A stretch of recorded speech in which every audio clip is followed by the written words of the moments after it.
Musicians, ever wondered how to make a full-time job as a musician? You want some tips? You want some ideas? On this episode 2 of Let's Talk About the Music, we chat with 3 young ladies who are musicians from Pacific Northwest to New Jersey. We'll talk to Meghanne Storey, who have won the Hearts of Pacific Northwest from the Washington State Independent Music Awards. That was last year. Also, we joined from New Jersey, Melody and Evita from the New Jersey duo Way Past Midnight. Melody is a singer and plays keyboards, while Evita plays the drums and sings.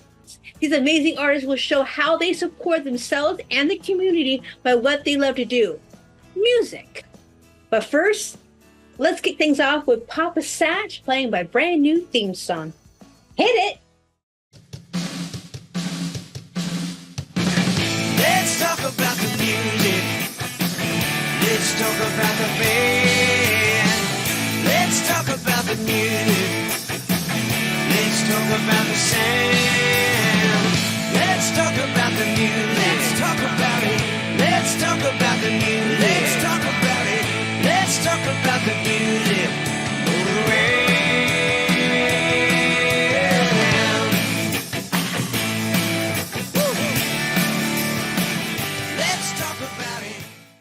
We are now recorded. We are here.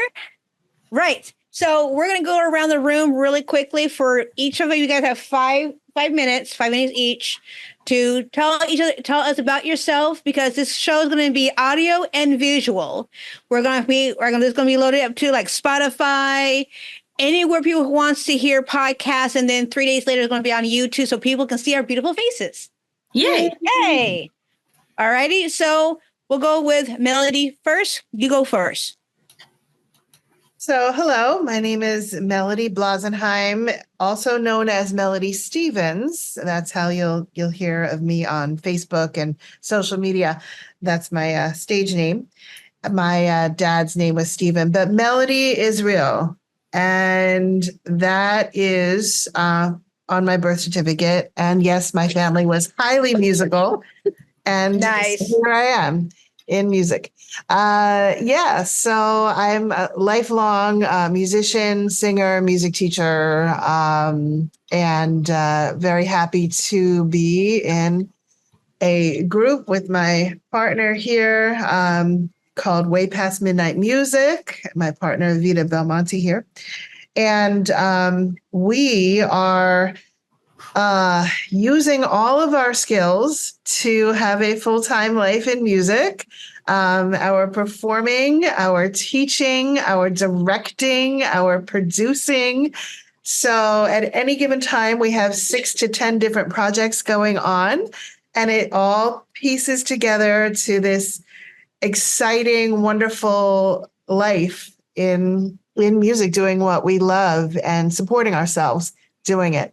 So, it's, may not be the whole traditional route in any profession or even a traditional route in music, but, we love it, and we have the chance to use our gifts for the greater good. So that's a big philosophy of mine, that when you're born with gifts, you want to use it to help people.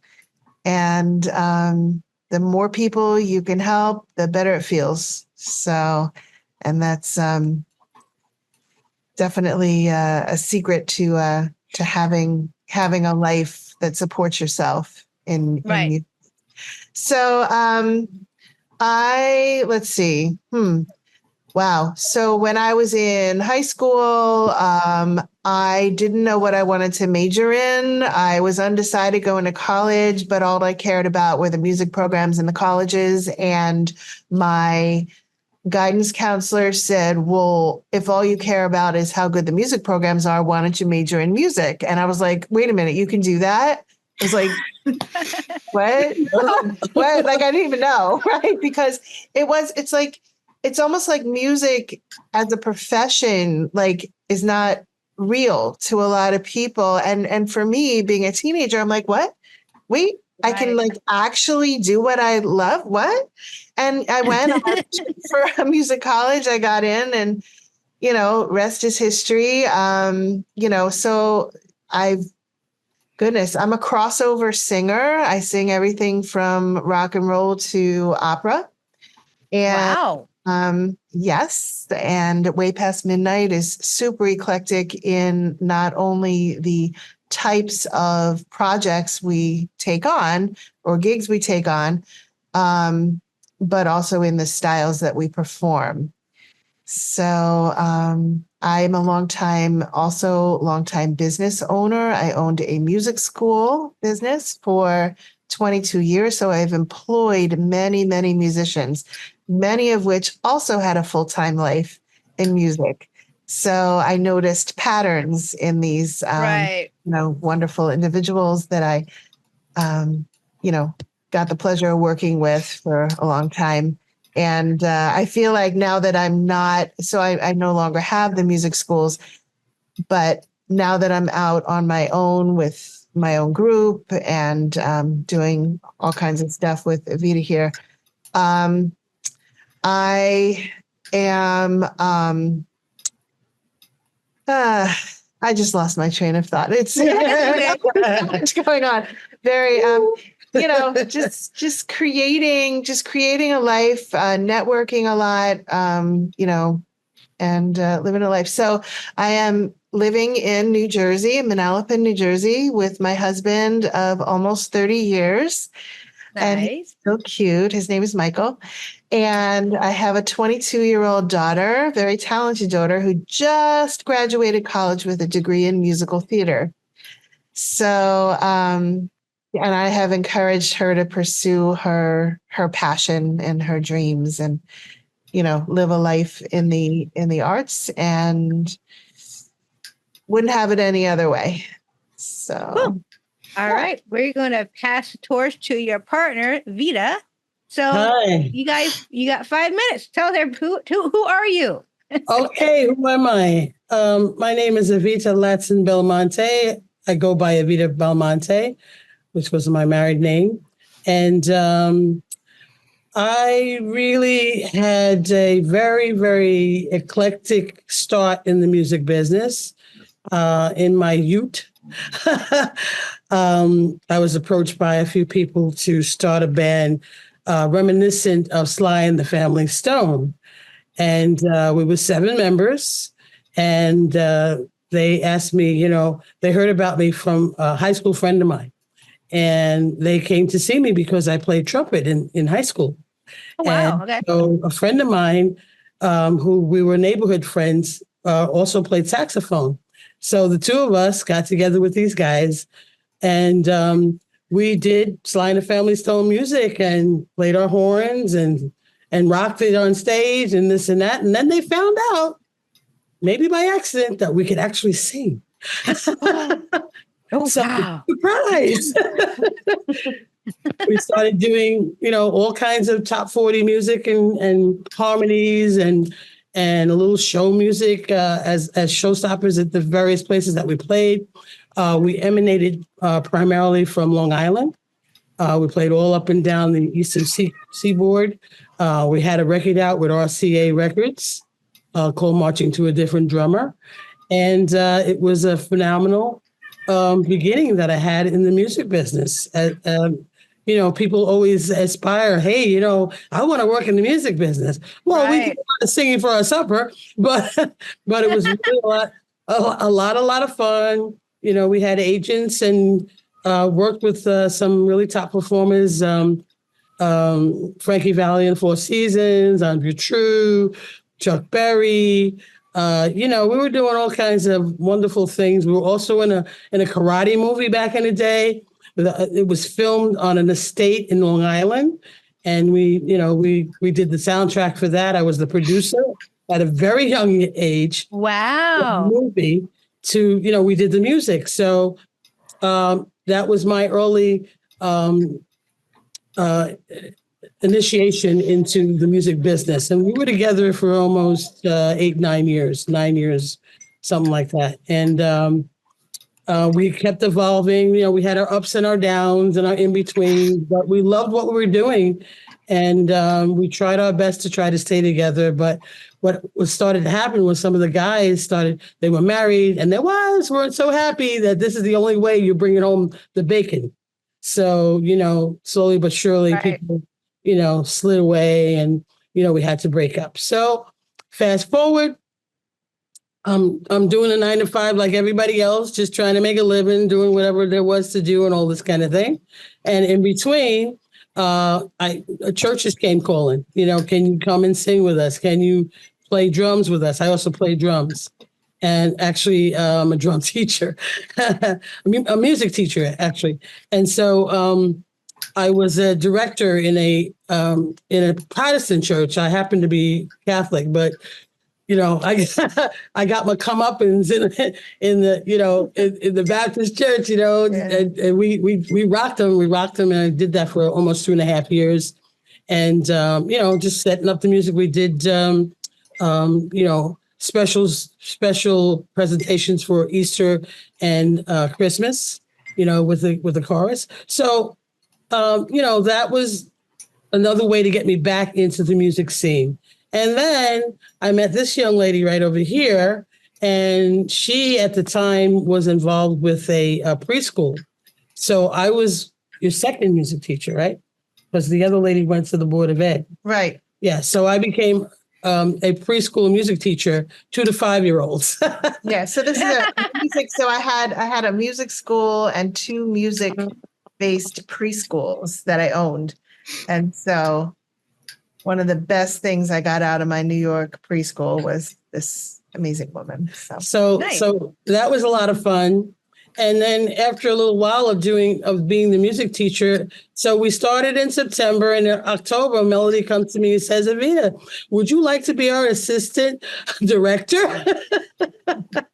So I became the assistant director after 2 months. And yes, and we did productions in of these 2 to 5-year-olds, and in the back of the Brooklyn Museum, which has a full-size Broadway stage. Yeah. Okay, we had them tap dancing, doing ballet, twirling umbrellas. I mean, in a 400-seat theater. Yes, it was phenomenal. And it was so much fun. Yeah, I know these kids were amazing. They were really good. So that was my introduction to come back into the business of entertainment, et cetera, and so forth. And then Melody decided to close that school down, and we were apart for a while. And then she calls me up, and it's, hey, we're going to do some porch concerts at my house during the pandemic. Yes. Because that's right. Yeah, let's get the neighbors to come by in their little lawn chairs. And they did. And they did. We had quite a crowd. And so, it was just this whole thing of reconnecting and testing our skills and our fondness for a variety of different kinds of music. And that's what we started to brand ourselves with as rock to opera. Melody neglected to say that she's actually a trained classical singer, soprano. So, nice. Which is reminiscent of my own mom, who was also classically trained soprano. So nice. I was very, very used to hearing in vitro classical music. No problem. Yeah. And so, we've been bouncing around back and forth since 2021 with our group, and we had other members, and, they seeded out, and now we do ensembles. We gather people in choral arrangements. Melody has been a musical director in a Catholic high school, and I have even though I'm Jewish. Yes, and I have come in. We sing and perform in all religions, just like she said, right? Catholic, yeah, doesn't matter, right? Jewish, we roll. Yeah, right. So. One day Catholic Mass, the next day Rock Shabbat.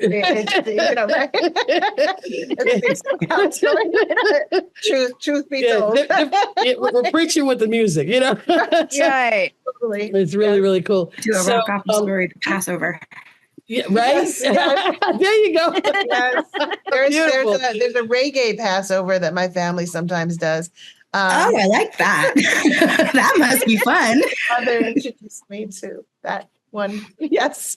Yeah. So, we just really, really enjoy what we do. Last December, actually it was a few months before December, we were challenged to do a musical, production. Oh, yeah. They thought we were going to just bring in singers and we were going to be the background musicians and sing, do some harmonies behind that. We wrote a whole musical. Yeah, we did. We wrote and produced a musical whole at a musical. local theater last Wow. December. It was called Holiday Musical Fantasy. And as you can tell, our cultures are very, very different, which is one reason we get along so well, I think. So we wrote this musical, and I played the part of the Jewish mother. And Blended families. Evita was the narrator families. and the director of the show. And the writer. Yeah, so it was about a blended family, Jewish, Christian, Latino family who celebrated who have these Christmas angst. and Hanukkah and right, every year. Lots of trials and tribulations in the first act, and then the second act we all came together and danced and sang. And yes, we had the audience singing with us. It was pretty good. Yeah, we emphasize the peace part of that. We can all get along. We have more in common than differences.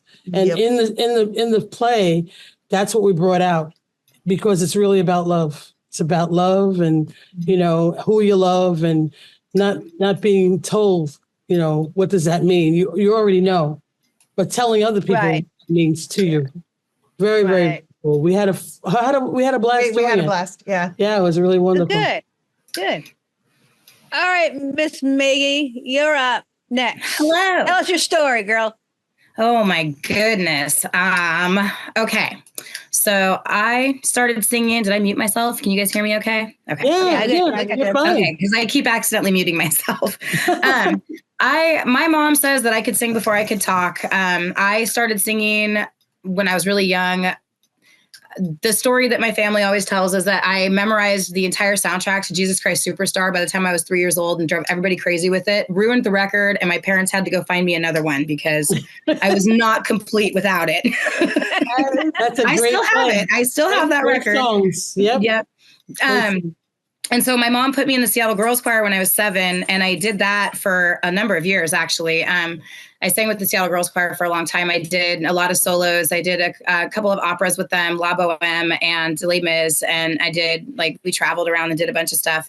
And then as a teenager, I actually became homeless, and I grew up in downtown Seattle, living on the streets, in doorways and under bridges and in shelters and group homes and that kind of thing. And I always just started writing songs. My mom always listened to classical music when I was little. And so I always wanted words to sing to. And my mom was like, well, if you want words, then write them. And I said, okay, then I will. And so it just kind of stuck with me as I got older. And I would sit and sing outside the Greyhound station or sit down at Westlake Mall and sing, or pretty much in anybody's car or wherever anybody was, I would sing. I'd find something to listen to. I loved Pink Floyd, The Wall. That was a great album. And Natalie Merchant was a huge one for me. And I really got into R&B and stuff too. So I have a really very eccentric musical background with a lot of different kinds of music. I really like rap music a lot. I listen to it a lot. I like rock music. I listen to folk music. The songs that I write are I have I have a couple different things that I do. I write songs for myself with my band, and that's alternative rock. And then I have this piano thing I do with Raymond Hayden. And we just been collaborating and having a great time doing that. I think that music is the most important thing in my life because I think it's part of my DNA. I just can't live without it. Yeah. It's just always there. It's saved me more times than I can count.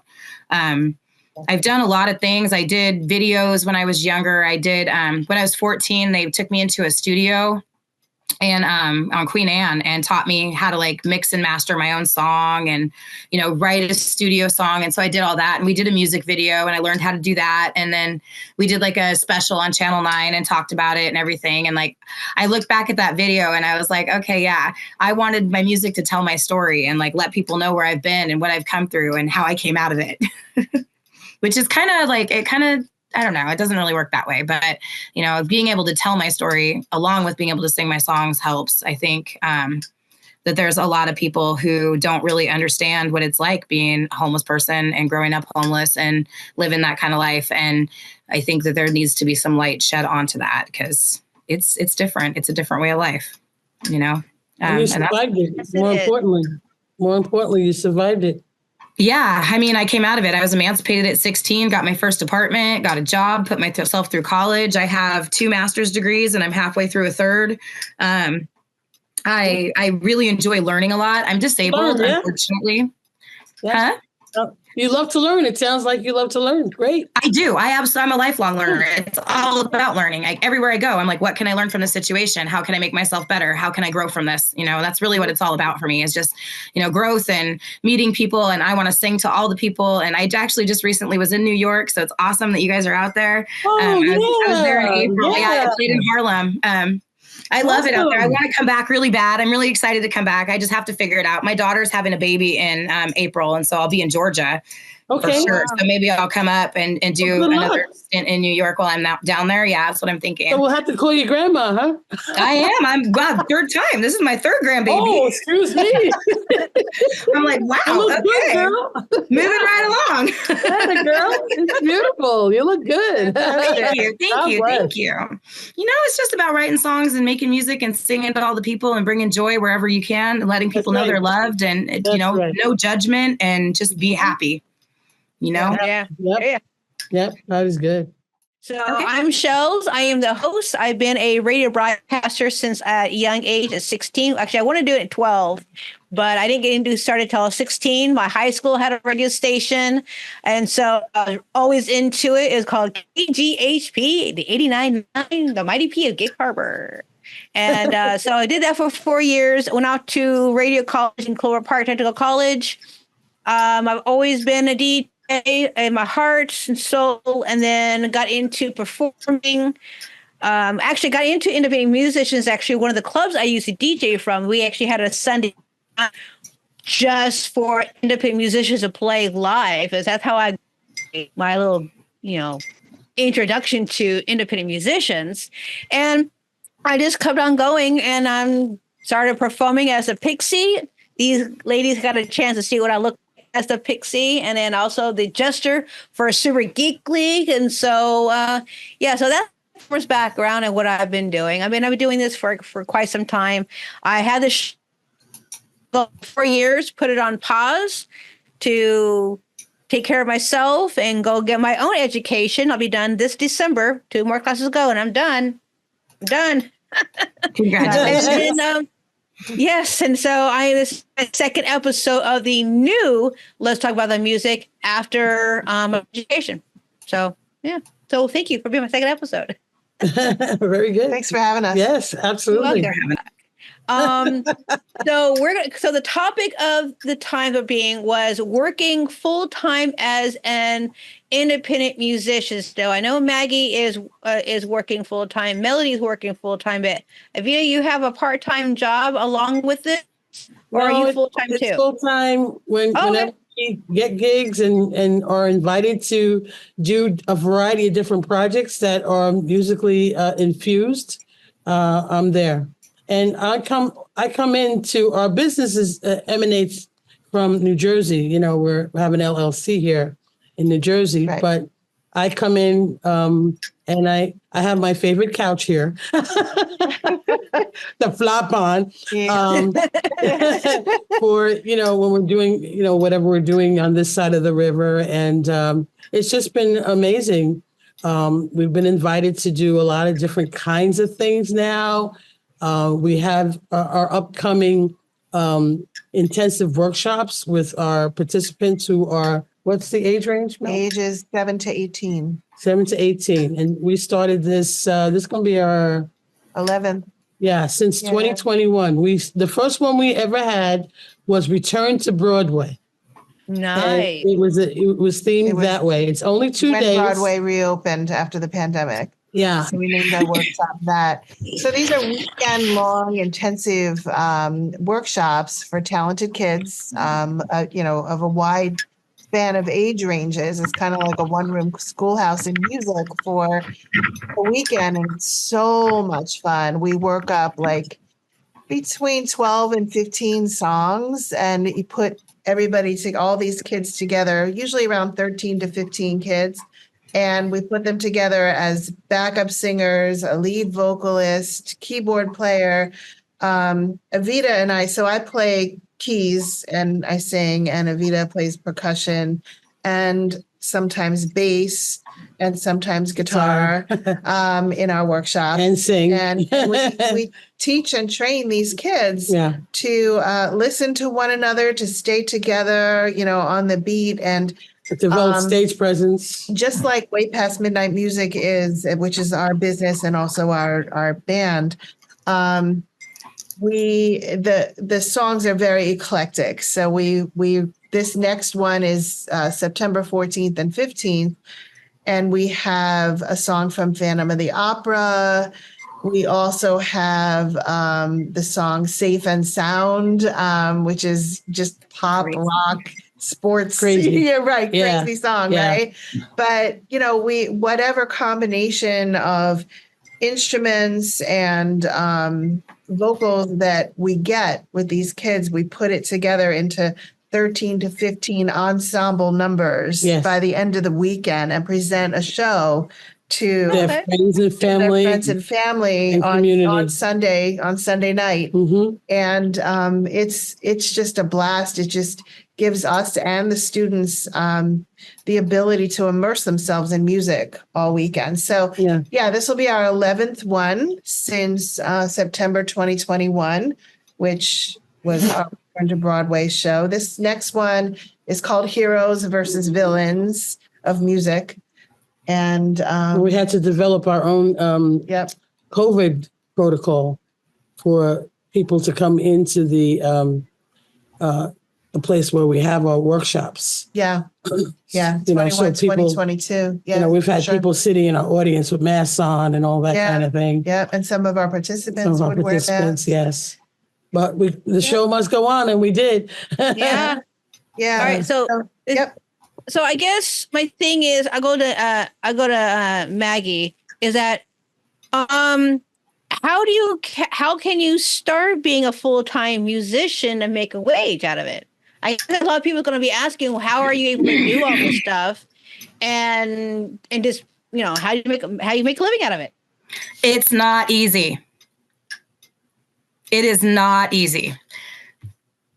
Okay, good. All right. I honestly, I think that the biggest thing is going to be you have to get your name out there. That's the number one thing. So to start out, get yourself your social media channels and do your YouTube channel and do your Facebook page and your Instagram page and all that stuff, and set up your music wherever you're going to have your music profile, and post reels. Post reels of yourself singing, post reels of yourself playing your instrument. You're not going to get a lot of attention at first. It takes a while for it to grab traction. But the more reels you post, the more people will see you. And the more often that you post, the more likely you are to get seen too. So maybe post the same reel in 10 different places or 5 different places, or I don't know. I forget about social media that I have. Twitter is one I constantly forget that I have, and I forget all the time to post on it. But on the Facebook and the Instagram and the YouTube, I'm pretty good at those ones. And as you post, people start following you. They start getting into it. They're like, okay, what's she going to post next? What's she going to post next? They put requests in for songs. And then once you get a group of reels together, then you start sending out emails to different venues, and you just say, hey, I want to play for you. This is what I sound like. This is what I look like. When can I come play for you? What dates do you have available? And a lot of times the venues are really open to it. Starting out in breweries and wineries is probably going to be the easiest way. This way, going to open mics, getting yourself heard, meeting people, going to jams, networking is a big thing in the music industry, getting to know each other. A lot of it has to do with who you know and, where you go and being seen and all that stuff, which drives me crazy, but it is what it is, you just have to really put your mind to it and say, this is the business that I want to grow, and grow it. That's really what it's about. Okay. Yeah. No, performing and I'm sorry. Should we chime in, or do you want to say? Okay, no, go. Yeah. Okay. Yeah. I think performing. Yes, I agree. It's not it's not easy, but I think the secret to our success of getting gigs, decently paid gigs, is in who you know and the networking, but also for us, we always say we're better in person. And I think for us that really works because I have personally, between the two of us, myself, collectively, we have like a solid network of people here in central New Jersey. So, by and large, most of our gigs have been right here in central New Jersey. And they've been all different, very different from like we were the entertainment in an apple pie baking contest at a town near here because somebody had heard of us, right? We are about to do our second time playing. We actually produced an event called The Happening where we sold tickets on Ticket Leap, and that was very successful a few weeks ago, so much so End of July. that we had that at the end of July. The restaurant owner wants this to be a regular thing. So now he's reaching out to his 7,000 people and we're selling tickets and, that's how we're getting the funding to be paid well, to do what we do. Yes. But yeah, just, I think being super reliable for us, being super, super reliable, professional, prompt, easy to work with. And, delivering more than our performing. We do perform, but, we're also talking to the business owners, making suggestions on how, they can get more people there or whatever. So we use our business minds as well, Right. To bring some relief to the venue owner. We were just talking with people we know that are in a cardiology department at hospital, and they want to do a big fundraiser, and they know us really well. So we were who they came to be the entertainment. We're starting out. Actually, we get creative. We get very creative with our networks. We're going to be the entertainment, the pre-show at a 5K. And, nice. Yeah. Right. And, there's some things like it's ribbon cutting, Star Spangled Banner. Yeah. We're doing that. And then we're planning this event called the Queen of Hearts Tea Party. We're doing that because it's Heart Health Month in February.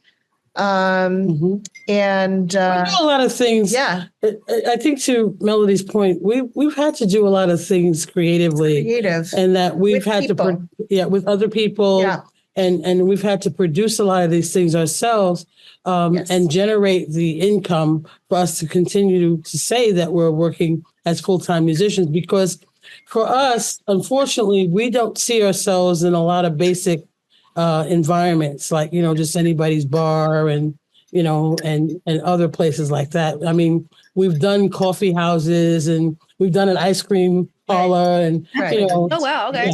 Stuff is there. Getting out, practicing, being seen, getting out and just doing it, just performing, just like what you're saying, Maggie, I think is so... Yeah, very much so. It's so key, and it really is timing and who you know, and very creative thinking. It does take a lot of creative thinking. It does. I agree with you. You have to be really creative with how you set your shows up and what you want to have, and how you advertise them. Sometimes has to be creative too, because you have to be able to reach the pool of people that are outside of the musicians network, right? And so as a musician, you network with all these other musicians, and that's great. Musicians will go to each other's shows and they support each other for sure. But your fan base comes from those people who are outside of that network, and you have to get really creative to get those people in. And a lot of that comes from just being out there and playing music, sit in the park, play music, pass out a business card. It's a lot of just being out there and doing it. I've put together some shows out here with some different people. And I think what I've found, a lot of people tell me you got to stick within your genre, kind of, find like bands so that, you can do this and that. And I'm like, well, but I don't like all that kind of music. I want to listen to a variety of different kinds of music. I'm not just going to listen to Fleetwood Mac. That's not the only thing on my playlist. I've got Fleetwood Mac, and then the next song could be Dr. Dre. You know what I mean? There you go. So I want to have that kind of variety in my shows. And so that's kind of how I put my shows together. And it works out well for me because like you're able to perform to a totally different fan base with totally different people from a totally different genre. And granted, a lot of those people aren't going to like everything that's played that night because they're, a lot of rap guys are just rap and a lot of rock guys are just rock. And then there's country and that's just country, and it doesn't really cross over. The fan bases don't necessarily cross over a lot. But they do. And you'll be able to get some fans and you'll be able to glean some stuff off of that. And you get followers and you get people that hear you. And, maybe somebody came to see that country band play that had never heard of you before. And they're like, wow, that's really awesome. I'm going to go see their show again. I'm going to take my friends. Like, that's kind of how I do things out here. Like I just try to network and know as many different kinds of musicians as you can, and just try to be creative with setting your shows up and then be creative with your advertising to get people to come. Well, Melody totally agrees with you there. We've recently rehearsed with, we call them Dottie and the Boys, but Dottie and the Boys, yeah. Melody met these musicians at Rock Shabbat. Remember I said sometimes I'm at a Catholic Mass and the next night I'm at Rock Shabbat. So yeah, at Rock Shabbat. So as I said, I play keys and Evita plays percussion mostly, although other instruments too. And at Rock Shabbat, I was hired to be the keyboard player with this guitarist and bassist that I'd never met. But we really gelled at this service. The congregation was going wild for us. It was great. And I said to these gentlemen, I said, not for nothing, my partner plays percussion and I'm on keys and you're on bass and you're on guitar. So why don't we see what we can do together? Because, we might gel. And it turns out we did. And, so we haven't gotten gigs off of that yet because we're playing out at a clubhouse on September 20th. And that's a kind of get your feet wet kind of thing. And meaning unpaid. And good times, networking events. We're doing it because out of that, we've already had interest in people that are coming to that event who may want to hire us for 2025. So, that's right. You're nodding your head like your head's going to fall off. Right? No, I'm right there with you. Right. And that's, there's all kinds of ways that this happens. So I said we do these workshops with these kids. We've even gotten a couple of gigs because people know that Evita and I, we accompany these kids like musically when they sing and play. And they're like, oh, can you come here and accompany here? Yeah. And we're like, yep.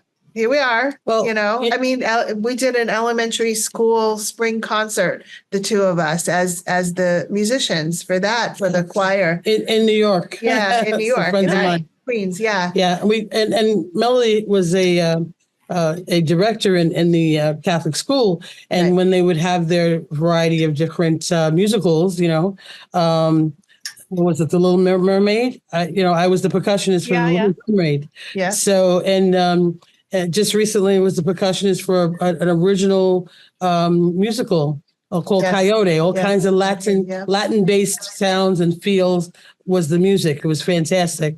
Wonderful opportunity to do that. Getting back to these guys that Melody met at Rock Shabbat, we did play with them, and for a gig, and we rehearsed, and we had a blast. And one of the songs that we did, Coffee House, one of the songs that we did, which I thought was like off the charts. Like, what do you mean? So the guy who was one of the was the guitar player. He goes, "So Evita, what do you think about Wipeout?" We did Wipeout. Now, Beastie Boy version or the Beach Boy version? Which one? Say again. Which one? Beach Boys or Fat Boy version? Which one? A Wipeout. The original. Beach Boys. Okay. Yeah, original. Yeah, it Yeah, was very I had great. to actually listen to it because I was like, "Oh, okay, what's that pattern?" Yeah, but Right. it was a lot of fun. It was Well, a lot of fun. people are mistaken.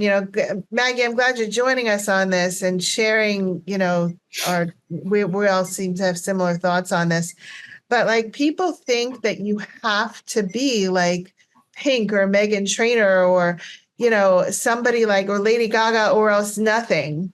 And Right. what we're saying is like you could be like a regular person who's not famous and still support yourself full time in music. And I just want to give that encouragement out there to any, young person that can't think about anything else but music. Because I certainly am that person, Evita too, and Maggie too. And like when you can't think about DNA, you said anything else DNA, but right? music, It is. Yep. when you're applying to colleges and you care about nothing but the music department, like that says something. It's what's in your heart. And I think that, again, there's a lot of fallacies out there that it's impossible unless you have an agent and become famous. And we're not true. sitting here saying it's not true, but you have to use all of your skills. Yeah. You have to use all of your skills. You have to network. You have to use your business brain. You have to use, if you teach, I teach a lot of voice and piano students, but out of that, we get gigs, right? And I love teaching voice and piano. I love it. And we do these workshops where, families pay tuition, to us. And we direct shows or we play in pits or we accompany people. Yeah, right. That's right. And we perform in gigs. Yes. Right. Yes. But we don't have to have 17 million gigs and have an agent and be touring and not see our families to make a living That's in rare. music. That's very rare. Yeah. Yeah. It's, but yeah, I mean, people do that and they either don't have a family or don't see their families or whatever. And they're, touring or whatever.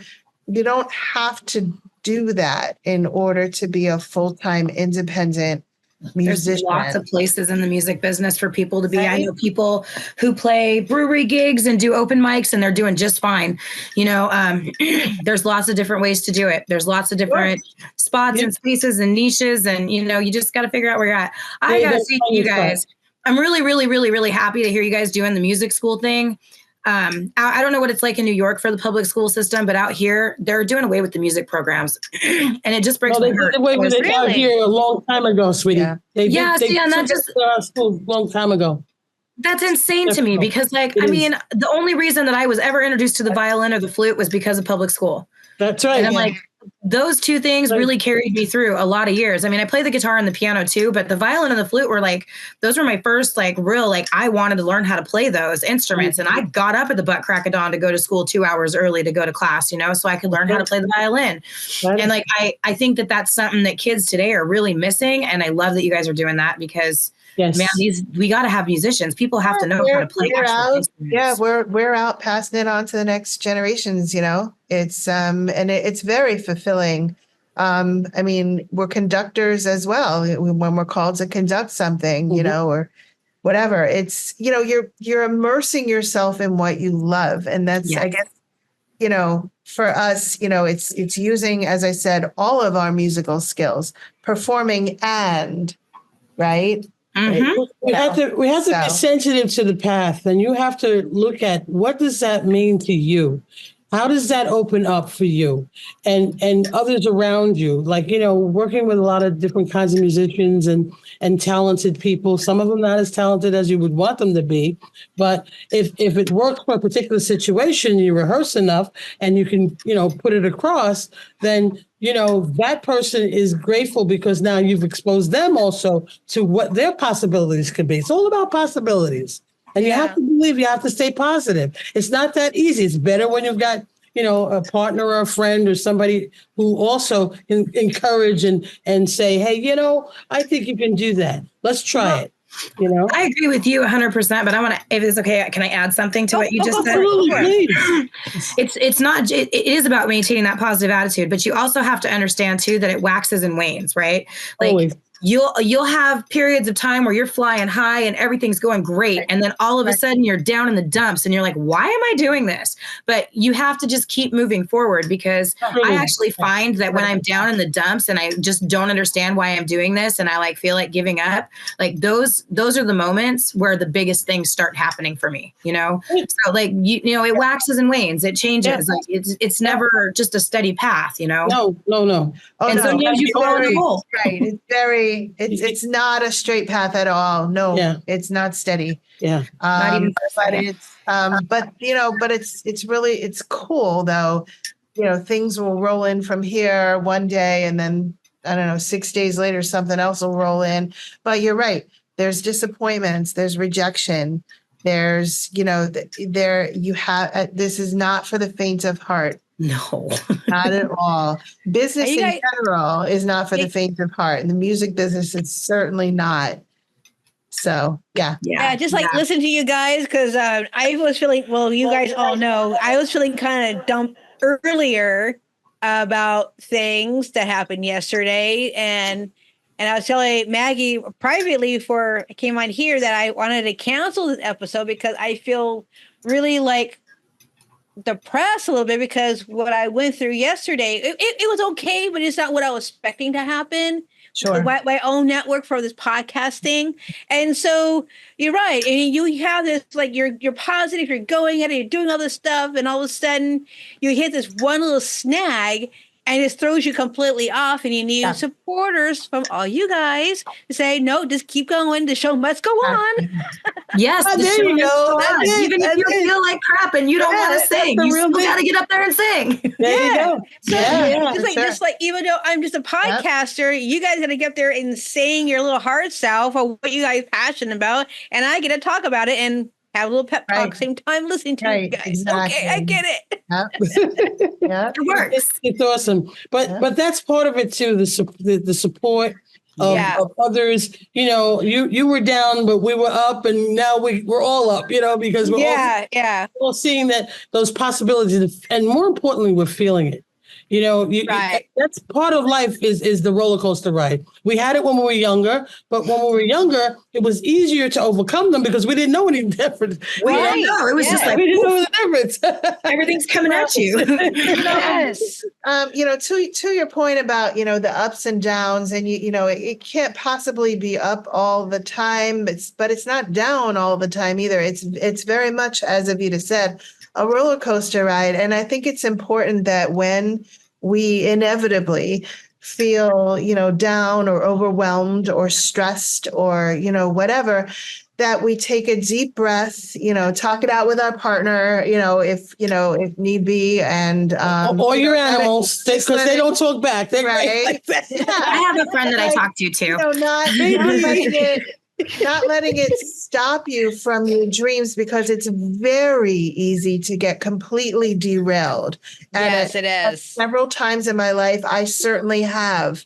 And I've tried to go into other professions, but the music always called to me so strongly that I had to go back. There's the DNA again, right? Oh, yes. It's a fact. Like, if music is the only thing you can think about, and, you know, again, like me, you know, being a seasoned individual, there were many times, you know, 6 months at a time, a year at a time, whatever, here and there, that I was like, this is too hard. I'm just going to try whatever, retail, selling life insurance, whatever. I've tried a lot of different things, right? But no, the music just was calling to me so hard that I just didn't feel like myself unless I was in music. You know, it's funny because my parents always told me that I needed to have a day job. I wanted to grow up and be a rock star from out of the gate. I was like, I want to be a rock star when I grow up. That's my goal. That's what I want to do. I don't care about anything else. I just want to be a rock star and do math. And they were like, you got to have a day job. You got to have a day job. You got to have a day job. And I was like, okay. So like I waited tables and my hands fell apart and I had to have 9 surgeries to stop the damage from it. So I can't do that anymore. And then I went back to school and like, I didn't want to take music because I felt like I needed to do something more responsible than that. So I took like psychology and I did a lot of forensic psychology. And like I did, And then I did counseling and I did teaching and I did special education and then I did naturopathic medicine. And like, you know, I've hopped through all these different career choices and trying to figure out where my niche is going to be and how I'm going to, and it ended up just like every door closed on me and the only door open was music. And so I'm like, okay, well, I guess that's where I have to go because it's the only option I have left. And surprise, it was actually a really good choice for me to do that. And I wish I would have done it a long time ago. Well, this is fodder for your songwriting, girl. Oh, yes. Experiences. Yes. I write about all my experiences all the time. I try to include them in everything. The thing is that it's some kind of being creative, musician, podcast, whatever artist. You are a creative, so you're on a creative path. And we all been through that because everyone has to take a journey away from it for a second to see if a different option is available. When it's not available, you come back to it like, oh, then why did I get off of it for? Because now it feels right. It's 100%. You have to take a different path to appreciate where you're at right now. That's right. Absolutely. That's Absolutely. And yes, we do appreciate it. And thank God every day because it's not that, first of all, the way that I look at it is nothing's promised. I wake up every day and I'm still here because lots of my friends are not here anymore for whatever reasons. COVID was one of them and all that. But, okay, so Lord, what do you have in mind for me? And I got to do this. And, we're going to write that. And we're going to, try to look at performing here, there, and everywhere. And it's so exhilarating. It's exhilarating to know that, you put your best foot forward and I'm going to take this ride. It's going to be like this again, but okay, I'm getting better at it. Yeah. I'm just getting better at it. Okay. So we talked about, ups and downs and getting out there, social media and all that stuff. But once you guys have gotten that out there and you're getting gigs, how do you determine how much you are worth to get paid for? Mm-hmm. So how can you relate to that?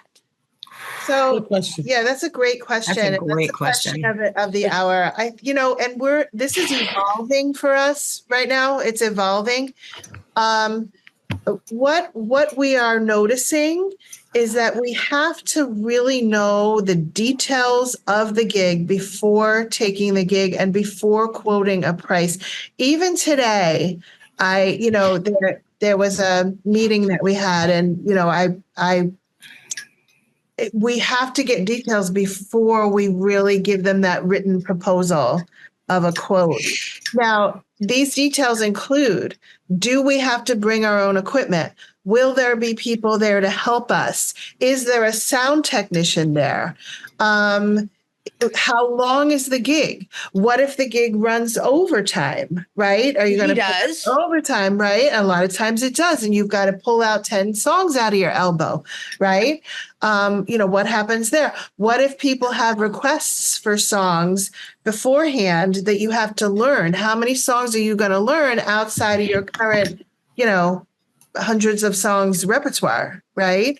Because that takes time and energy, right? Because if you have to learn new music for every single gig, okay, that's a lot. So you got to put a boundary on that, I think. Is it inside? Is it outside? Is it inside? Where are the outside? plugs? Right. And so, it's funny. So sometimes you got to hire people to help you, like roadies or sound techs, right? So you got to factor that in. You got to factor in your time. Is there free parking at the venue or not? Right? Do you have to pay for parking? Like all these things have to be like, that's why I'm saying you got to use your business brain because you got to know all this before going into it. Is there a rehearsal? Is there a rehearsal required? Is there a rehearsal that we can do there? Can we do a sound check? There's all these things. And then how do you determine? Well, you sit back and you breathe. This is my method anyway. And you say, okay, how, you know what? I had a therapist once that said to me, money is an exchange of spiritual energy. And for the energy that we are putting into this gig, what do we feel that we have to make? And we're not the type of people that gouge people. We actually are on the other side. But, it has to it's got to be even somehow. Right. So whether we're charging 500, 750, 1,000, 1,500, it depends on All of those factors the and gig. more. Do we need other musicians or is it just the two of us? Correct. That's another thing, Yeah. right? Because if certain gigs, the two of us, we do great as a duo, but it sounds much fuller if we have a guitar or a bass And or both bass, yeah. with us, Mhm. Right. or a saxophone or whatever. It just depends. Or other singers even. Or other singers, exactly. Yeah. So, everybody needs to get paid. So it's just important to kind of sit back and breathe.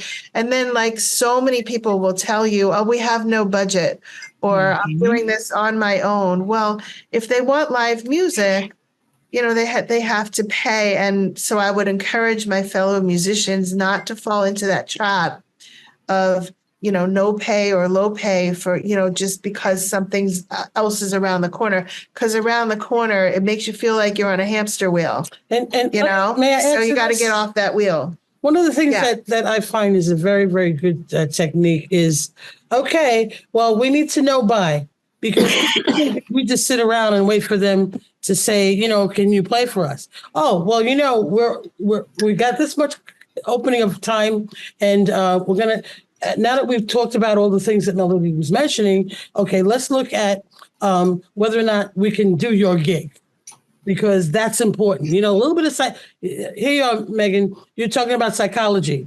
A little psychology goes a long way. Yes, it does. When you're trying to negotiate, especially with money, Right. knowing who you're talking with, best ways to approach them, find out from other people who've worked with them or had dealings with them to know, how far can you go with what you need to do in order to make it work. Yes. Right. Yeah. You know what I'm saying? So I do. Yeah. It's pretty, it's when you're seasoned like we are, it's pretty much a lot of, looking at, is that the only gig we got this week? Or should we have two more? What do we really need? What are we projecting for ourselves financially? We do this. Yeah, we've done this. We've dressed up as carolers and gone out and, hired two other singers to be with us. And we have caroled all over the place. I wish you guys lived out here. I'm always looking for people to Christmas carol with me. I love the Christmas carol. I'll go with you. One of our fortes. And so one day we rocked out a bridal shower, right? One day. And then 2 hours later, we were at a caroling event. And the night before we were at a caroling event. So we made some bucks that weekend. We were exhausted, but happily so. And going out singing Christmas carols in harmony and then rocking out a bridal shower, with our instruments and our voices, and then, going out and singing at another town dressed in our costumes.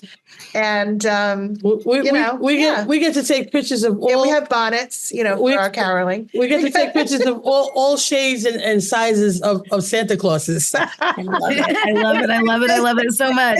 I actually go door to door. I go door to door to people's houses and stand in front of their houses and sing songs and, offer cookies and stuff. I'm all about the Christmas time. I love Christmas carols. Yeah, I do Christmas carols, man. I'm all about it. Yeah. Well, here's another thing you guys can do. This is what I was doing when I was being a hobby model, trying to make a living off of being a hobby model. We had to have deposits before we go to any kind of shoot. So if you pay us for a 4-hour photo shoot, we are up front half down before we go anywhere, and then we go to the shoot, and then we'll get paid later on for the rest of the half. Now, are you guys able to do that with your paid gigs? It depends. I was going to say the same thing. It depends on the gigs. Unfortunately, the caroling gigs were mostly outside, and we got it through a booking agent in the form of a parent of one of my voice students. It was a booking agent. I didn't even know. One day she showed up in my driveway to give me money for her daughter's lesson, and lo and behold, here she is. So she's been booking us for our caroling gigs. Unfortunately, those contracts, come from that agency. They work the way they work. And unfortunately, because they are outside, every once in a while they'll get canceled, Weather. so that, right. Yeah. So we definitely prefer the indoor gigs, so Always we a risk have of doing an number outdoor those as gig. well. Yeah, if Yeah. possible. Yeah. But so We're looking it's I love that. I love that idea of deposits. And I think that, yes, we're leaning towards asking for that moving forward. I do ask for deposits if I get booked from like Gig Salad or like Ace Booking or any of those little online booking things. If I get booked on any of those, I always ask for a deposit because I've been canceled more times than I've actually played on those things. And I'm like, if you want me to put this time aside on my calendar for you, you're going to need to put a deposit down. So like I always ask for like a third down, like just a third of it. Yeah. We're going to start doing Good looking out. Yeah. When I go into places though, if I'm like sending emails or I'm walking in somewhere and I'm like, hey, I want to play my band. I want my band to play here. I don't ask for deposits then. Most of the time, those gigs, I play a lot of clubs and bars. I do a lot of like outdoor stuff. I do. Oh man, this summer has been like quite the interesting summer. I've done just about everything this summer. Awesome. Fabulous. But it's fun. Yeah. And but it's like we talked about it, which is wonderful. Yeah, you just have to find the places to go in and like kind of judge and gauge the venue for what it is and, kind of go from there. Yeah, it works out pretty well for me. I do contracts. I absolutely do contracts because I don't want to be canceled last minute and not be able to fill the spot. And this is what I do for my job. This is how I support myself and my kids. Like, this is for real. So you guys, if you cancel me, and I don't have time to book something else on that date, then you're still going to have to pay me a certain amount of this. It's usually half of what we were originally booked for. Yeah. Like, cause you're canceling last minute. That's not cool. No. And that doesn't happen that often, but just because it has happened, I put that contract together for places. No, that's very wise. Very wise, Meghanne. Yeah. Awesome. Yep. Yeah. It works out, it definitely deters people from cancellations. Good. Yeah. No, it's great. I think we need to adopt something like that too. Yeah. Yep. Definitely. And that's what we're all about here on Let's Talk About Music is networking and learning from each other. Yes. I love this. This is great. Very much so. Always. Yeah. I love this. I love this. Cool. All right. So what else can you guys tell us the online class, as you will, eventually, about, well, I don't know how to ask you now. I could kind of touch base on everything. What haven't I asked you guys that will actually be helpful to the music industry who are just starting out to slowly? I mean, Meghanne, you said you went to college classes. Now, did you go to college classes to learn how to do all this stuff? Or are you, no? No, I was a waitress when I was a teenager and I was a manager after a while. And then I've managed a couple of other businesses since then, been managers. And I just kind of learned along the way how to do it. And I know how to ask questions, right? So like if I don't understand something, I'm like, who knows how to do this? And I will make a Facebook post and say, I need this answered. And 9 times out of 10, I can get it answered that way.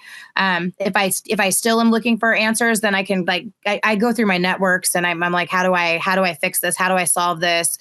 How can I do this better? What can I do in the future to make this more successful for me or more productive for me or more, just in some way, how can I make this better? And I ask a lot of people a lot of questions. But a lot of it has just been winging it. And from like my own sense of self, like, okay, the money that I make off gigs, like I take a certain amount of that and I use it for groceries. And then the rest of it goes right back into the next gig. Oh, okay. So how can I make that next gig better? So like, and I, I have musicians and like, well, I'll pay my band members and stuff. And then whatever's left over, I take a certain amount of that and I put it right back into the music. And then some of it goes for groceries. Okay. Well, do you find that it's super, super important to have not only talented musicians, but reliable musicians? Reliable. Okay. Let's talk about musicians for a second. Okay. Yes. They are not, this is like herding cats. The best way to get talented musicians, you have to put the really, really fancy tuna fish out on the front porch and wait for them to come to you. Yes. Our cats aren't that sensitive. As long as it's tuna fish, Oh man. Well, As long as it's one of yeah, those they're like that hands here open, too. But you can they're start happy. picking through the cats and figure out which one's the prettier cat and which one, you know. I've gotten really lucky with musicians. I've gotten really, really lucky with musicians. Good. You know, but it is a struggle. Like it is always a struggle trying to find the talented musicians. Because the thing that I've learned about musicians is the ones that talk about how talented they are. Those aren't the ones I want. I want the quiet guy sitting in the corner. Because those are the ones that know how to play, and they are bad at what they do. The quiet ones in the corners, man. That's what I go for every time. It's the quiet ones in the corner. I'm like, find the quiet ones. Having been in that first band I told you about for almost 9 years or something, we went through probably about 15 or 20 guitarists. Yep. Guitarists are it's either the ego or the skill level or they're unreliable or they're drunk or, you know, there's all kinds. The word. And I can throw a rock from my front porch and find one, you know. Right. Absolutely. But I found this guitar player that is actually, he's phenomenal. He's absolutely phenomenal. I'm telling you, man, he's great. I will not be, he plays bass. He plays bass for me right now, but he's a phenomenal guitar player too. And I'm just really excited about him. Yeah. It's great when they can do both too. You know, we have a guy that we work with who's a longtime friend of Melody's, and he does both for us for our workshops, and it's really, really wonderful to, know, our workshops are every few months, right? So every few months at this point. Yep. And so, we tap on him as early as possible. Well, we're going to make them do the next one, are you available, And, that's such a good idea. You know what? I really like that idea. I want to talk to you guys about that later. Yeah, absolutely. Definitely. Absolutely. We should connect. Yeah. Yes, definitely. Once again, it's the reason why the show is here to connect. There you go. This is great. Yeah. Very good. These workshops actually they're kind of one of a kind. Like it was really our creativity that, because we'll tell you all about it. Yeah, I'm curious. I'm really curious. I'm really curious about that. My mom used to run workshops. She was a poet and she did writing workshops and stuff like that. And I've thought about doing something like that with music, but I don't know. Anything's possible there, my girl. My organization, my level of organization is, it has issues. Yeah, but you know what? You work it though. You're working it, honey. Don't put too much in the closet because you out. Oh, I know. It's so funny. I wrote songs in my garage for 20 years and I met this guy and he was like, you need to come out and sing. You need to come out and sing. You're like a real songwriter. You need to come out and sing. And I was like, yeah. Okay, whatever. And I just kind of ignored it, but he stalked me for a year on Facebook. And finally I was like, okay, it's COVID. I want to go sing. Can we meet in some public place so I can make sure you're not a serial killer? So I meet him in a public place and I'm like, oh, okay, well, even if he is a serial killer, I can take him. So we started doing music together and we did for about 2 years, but now I've moved on and we're doing some different things. And he got me out, which is awesome. Yeah, that's what needed to happen. Organization is just a step-by-step thing. You have to have the patience. Are you patient? There it is. I have ADHD to the max, like sitting still and all that stuff. My brain's always going, and I hear you. Well, I'm with you.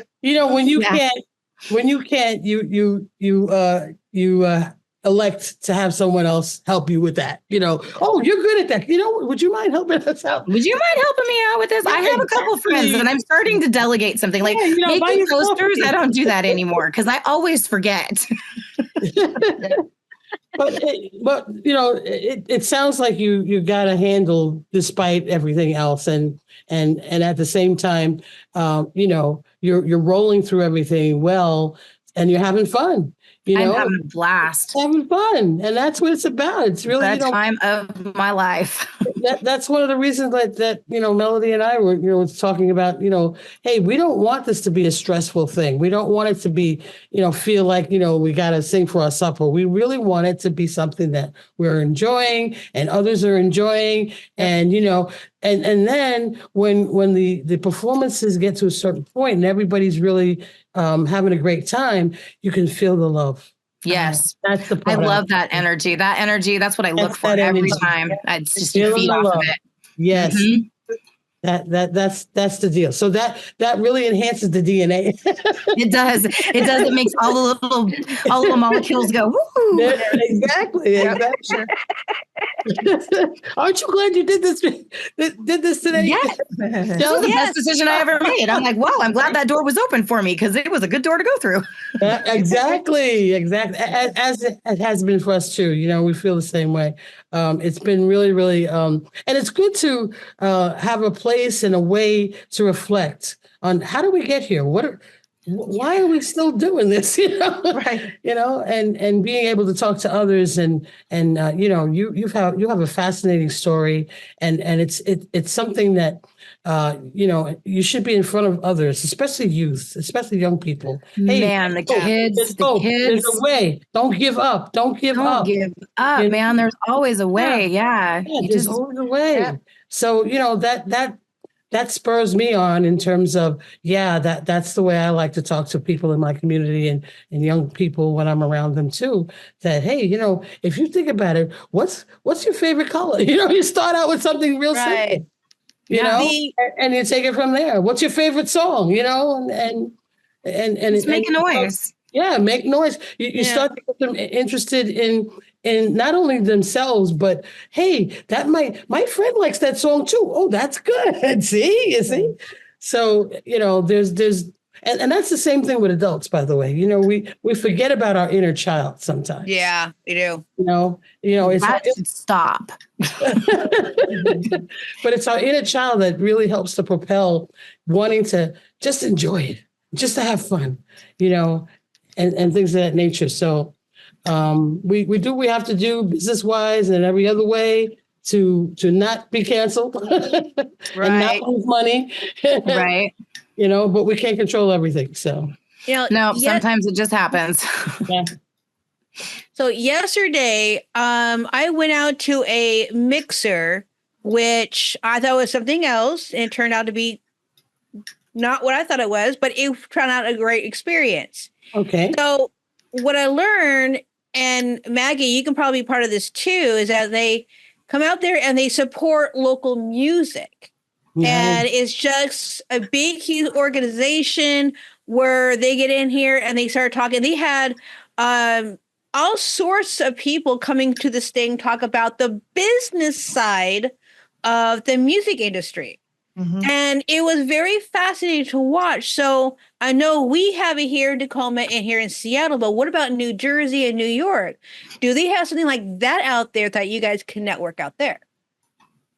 That is a great question. It is a good question. I have no idea. Well, I could tell you that, having come along and in and out of the business over, time, that one of the things that I remember having come into the business, and as you guys came in as a young person, all we really cared about was doing stuff and getting the gigs and being out there and, singing. And luckily, on my case, we were able to hook up with people who were agents and, managers and things of that nature who took care of that end of it. But I do know that my nephew, who he's a rap artist, he does rap and stuff like that. He has a regular job, but his big go-to is helping other artists and having that network of people and doing like you were saying before, if I need an answer to something, he networks and he says, what about this and what about that? He'll ask those questions that are really, really helpful to him getting out there and being out there. And one of the other things about the music business is that, and it still resonates to this day, is the competition. Sometimes you're faced with others who, who you think you are, that kind of thing. And that's still rampant out there. So for those who want to get into the business, you can't worry about all that. Right. It's not a competition. You have to remember that it's not a competition. A lot of people try to make it into one, but it's not. Exactly. We're all different. We all do something different. We all have our own individual, unique perspective. The only person who can sing or speak from your perspective is you, and it's not a competition. Yeah. Right. Yeah. And that's something that they need to learn and really hang on to, because other than that, then they'll be, dropping it and not pursuing it and not, displaying their talents. But I don't know of anything specific. I'm sure there's probably something, especially on my side of the Hudson in New York somewhere, that they have these kind of programs. I know in some of the communities they have dance programs, drum programs, and programs that help the youth, the young people, to follow their careers and build in their careers. But mostly it's in a group setting. It's not necessarily individuals. That I don't know of anything that's so, unless you're paying for it. You go and to a person who's a musical guru of some kind, and you pay that person to have you jump through the hoops and in the right way, without falling on your face all the time. What I've found out here, to be honest, is the more noise I make and the more I stand out and I'm like, yo, I want to sing. I'm going to sing. I'm going to sing everywhere. Come listen to me. Come listen to me. Hey, I want to sing. Hey, come listen to me sing. The more that I've done that, the more I've been able to network. And I've actually networked with some people who have really solid, good, strong footing. I've only been doing this for 3 years, where I came out 3 years ago. So this is all, I'm very new and I'm still doing a lot of learning. And I don't think I'm ever going to stop learning. I don't think you stop learning. You got 2 masters and you're working on a 3rd. Of course not. Of course not. Right. And it has, and now I'm like totally hook, line, and sinker down the music line. So it's like, okay. I meet people, and the people that I've met have solid footing in the music industry, and they're introducing me and networking me with other people. Great. So I'm really starting to meet some big name people, which is really cool and crazy. But at the same time, I learn a whole lot. Everybody's story is different. Everybody took a different path. Everybody's got a different way that they look at it. Some people are big rock stars. Other people like to sit back and just be more on the supportive side of things, or they're producers, or they play guitar, or, they're more interested in the marketing side of it. But all of these things all come together to create the music industry, and they all kind of work together. And I feel like these young people that are coming in, at least out here, the more, if they could see that big picture better on how this kind of thing, the podcast that we do, or the interviews that we do, or the shows where we network with other musicians of different genres and do that stuff. If they could see why that's important to do that stuff, and get your name out there and talk about things and learn and network with other people, the more people you meet, the easier it is to go and get where you're trying to go, Yeah, absolutely. Yeah. Absolutely. Well, back in the day, we used to just have parties. Yeah. That's how you met people. Okay, the party's at the, nope, we moved it over to that house. I miss that. I miss that a lot. I miss going to the grocery store without my stupid cell phone. I miss house parties. I miss going to house parties, watching a band play, and that was fun. Yeah. So, sometimes it's simple, sometimes it's complicated, sometimes it's just, I love how you're saying to us that things are growing for you, and more importantly, you're open to it. You're open to be open. Something, and it's great. Some people aren't, though. That's the key. Mm-hmm. They're a little bit shy, they're a little bit reticent, and it may not be their cup of tea yet, but you're out there, girl. I am. I'm I will do it all. You want to collaborate with me? Sure. Let's write a song together. Let's do it. There you go. Yeah. That's great. Exactly. That's beautiful. Exactly. It's a lot of fun. It keeps me busy. We actually have a mariachi duo. We got a sponsor, and it's a Mexican restaurant, and he's sending a mariachi duo to perform with us at the workshop. Nice. That was the activation, that he chose. Oh, no way. Yeah. So, yeah.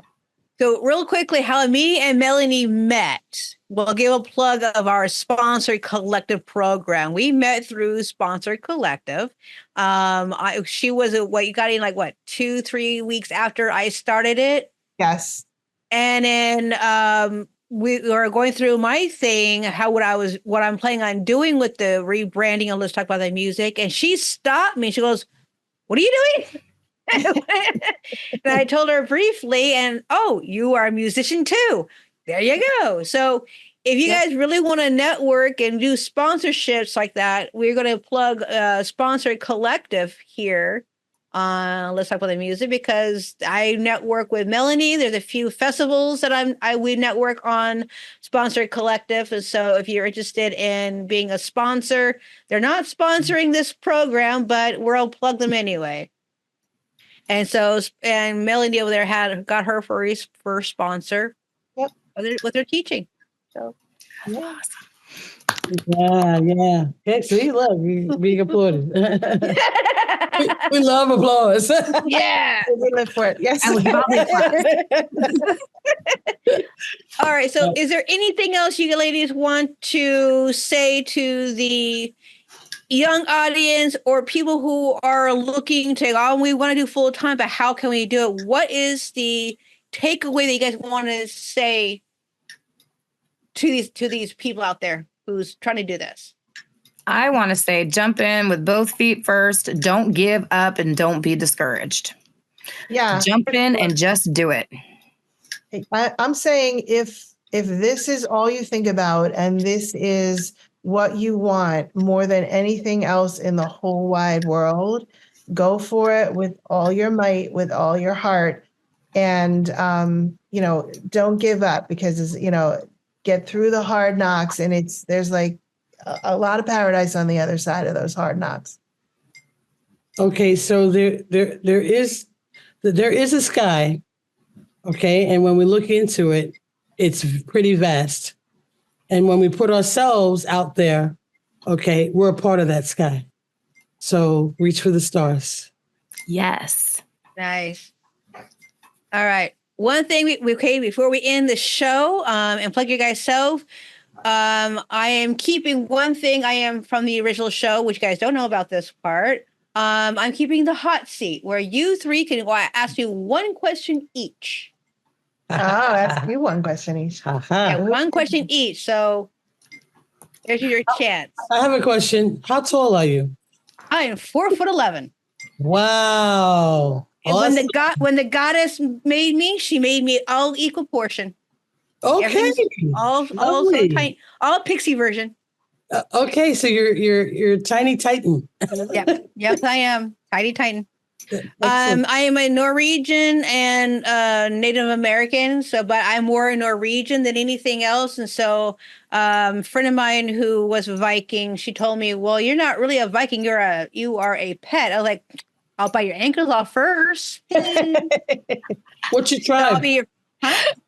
What's your tribe? I don't really have a tribe. I mean, I've been searching for the tribe my family belonged in, but I don't know. I'm looking for it. Okay, you'll have to talk to a totem. Yeah, I'm gonna have to. Check out some totems. Mm-hmm.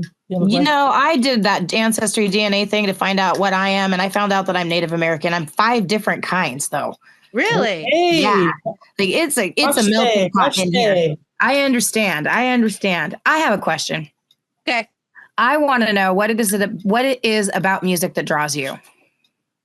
Your creativity, your passion, everyone's journey is like so fascinating and different, but yet you all come together the exact same way.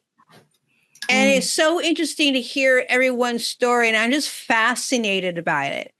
And I love the music. I love how your creative thoughts happens from maybe you're a trumpet player in high school, and now here you're doing professionally, or you're teaching it, And so that's what makes me fascinated about the music industry. I just think it's fascinating to other creative people.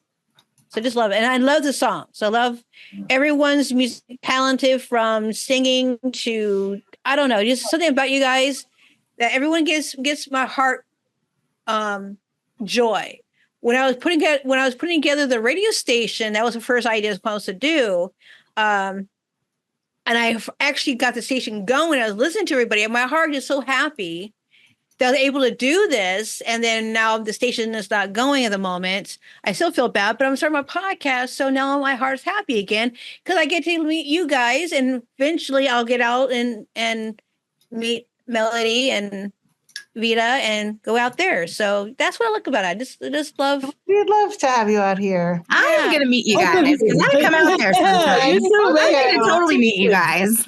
Absolutely. Yeah, that'd be amazing. Absolutely. So I have a question. How did you and Maggie first meet? I was trying to start the podcast 3 months ago, a quarter ago, and I was trying to do. I can't really say what I'm going to be doing eventually because it's going to be out there. So I was trying to do it back then. It didn't go as well as I thought it would be, and so I told her we had to redo it. She goes, "Okay, we'll redo it." And so here we are, being friends. Okay, amazing. Yeah. It was funny too because I actually had like beat the crap out of myself for that. I was so funny. I can't even believe I showed up at that show. I had I broke my hand. I tore I broke a bowl actually, and I tore 5 nerves and 2 tendons in the middle of my right hand. And so I had like this crazy cast thing on, and I managed to stick the cast in my eye. Oh, So like, I was at this show and I wish I could have canceled it, but I couldn't. I had sunglasses on and I couldn't wear makeup, and I had slippers on because I couldn't tie my shoes, and I had this cast on and like leggings because I couldn't do my jeans. And I'm like, well, here I am. Another reason why is that I started my blog posting the same time. And so I was going to do this 3 bands at the Valley, and she was one of the bands. So I wanted to do a write-up for all 3 bands and try to do an interview with these bands well, so I can get some backgrounds for my blog posting. So if you go to Let's Talk About Music, and you'll see, go to the icon that says live music, it'll go in there, and she's like maybe my 2nd blog or 3rd blog about her and her music journey. nice. So that's how I met her. And then of course the blog at the podcast at the time didn't go very well, so I'm redoing the podcast now. Okay. This is fine. Yeah. All right, so you ladies, plug your project, social media, website, whatever you guys have, plug it now. I will. Okay. All right. Should we start? Yeah. Okay. All right. So let's see. All right. So the next place that we have a public performance would be in about a month, September 28th. You can see us at Abby's Mexican Restaurant at an event called The Happening. Be prepared to sing along with us. And In English and Spanish. in English and Spanish, Oh, I love because that. we'll be combining with a mariachi Mariachi band. duo. Mhm. And very much looking forward to that. So that's our next public performance. Mhm. And that's My in next public Matt- performance. Go ahead. Sorry. I'm sorry.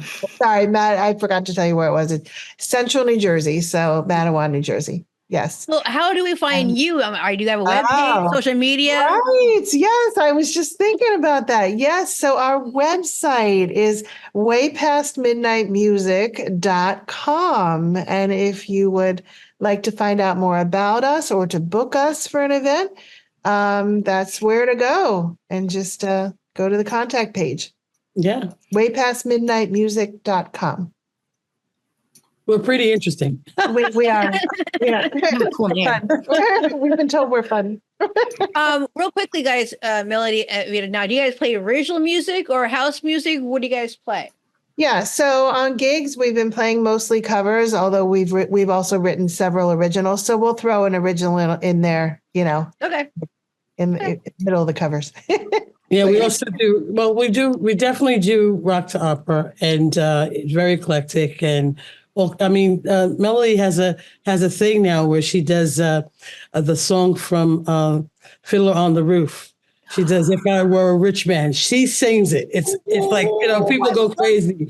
Nice. So fun. Lots and lots of fun. That's one of my favorites. It's just one of the out of the box things that we do, and we do some Broadway stuff, and I mean, it's just people just really enjoy the differences in what we do and how we put it across. And so, yeah, we have a lot of fun, a lot of compliments, a lot of great testimonials from people who've come to our variety of events. And yeah, it's just really nice. It's so wonderful. And we love being invited.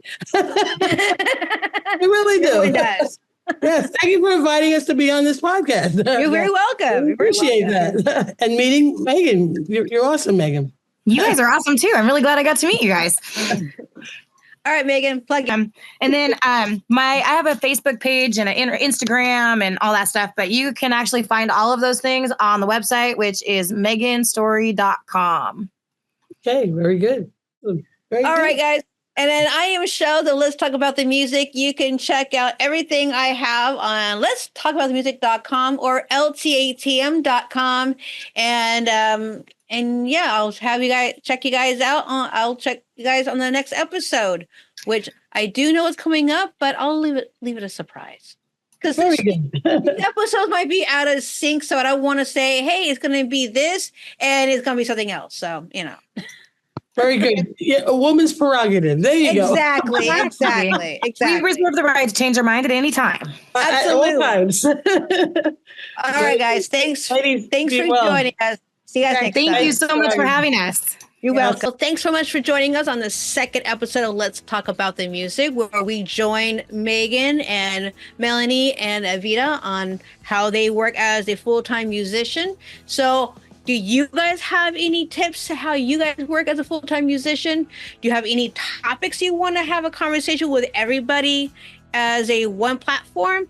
Give me a call or email me at letstalkaboutthemusic.com or email me at letstalkaboutthemusic@gmail.com. And if you like the show, please subscribe to the YouTube channel and go ahead and sign up for the newsletter.